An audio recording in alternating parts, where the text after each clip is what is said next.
যে কোনো মূল্যে ৩০ জুলাইয়ের মধ্যে জুলাই সনদ করতে চায় কমিশন। এ বিষয়ে সকলের সহযোগিতা প্রয়োজন বলে জানিয়েছেন ঐকমত্য কমিশনের সহসভাপতি ডক্টর আলী রিয়াজ। সকালে ফরেন সার্ভিস একাডেমিতে জাতীয় ঐকমত্য কমিশনের সাথে রাজনৈতিক দলগুলোর দ্বিতীয় পর্যায়ের ১২তম দিনের আলোচনার সূচনায় তিনি একথা বলেন। আলী রিয়াজ বলেন, রাষ্ট্র সংস্কারের বিষয়ে রাজনৈতিক দলগুলোর যথেষ্ট আন্তরিকতা রয়েছে।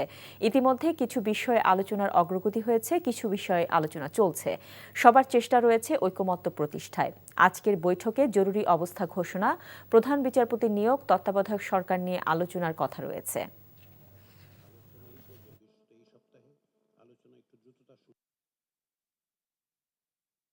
এই পর্বের একটি যৌক্তিক সমাপ্তি এবং একটি জাতীয় সনদ তৈরি করা সম্ভব হবে।